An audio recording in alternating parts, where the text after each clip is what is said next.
Miller. I'm a business development manager here with Emerson. We are here at Pack Expo demonstrating our clean in place and steam in place solution that was developed by our team at Emerson. It's estimated that food and beverage plants spend 30% of their utility resources on clean in place operations. They lose valuable time during changeovers and allocate between $35,000 to $50,000 of labor costs annually towards manual reporting. Emerson's CIP analytic package solves each of these challenges by providing you with an automated solution that optimizes your entire cleaning operation. Most automated CIP skids still rely on some degree of manual checking and reporting to ensure equipment has been fully sterilized between batches. With our CIP solution, this time and resource-intensive process can be reduced by 20%, resulting in tremendous savings on an average of $20,000 to $40,000 in labor savings per year.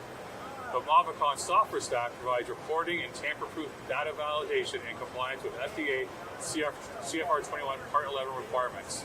Beyond just cost avoidance, our innovative analytics tool and sensors can also track the energy and utilities consumption for each CIP cycle, providing you with actionable intelligence to identify trends and reduce usage.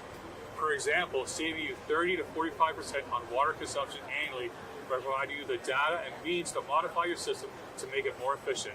Our analytics package is also agnostic and allowing you to easily connect to existing CIP skids or utilize the equipment provided by Emerson. As a single source supplier, Emerson can deliver tremendous value by tracking utilities, benchmarking cycles against a golden standard to know that you are cleaning effectively and generating intelligent automated reports. Contact your local Emerson team to set a site walkthrough, and let's begin this journey towards sustainability and efficiency together.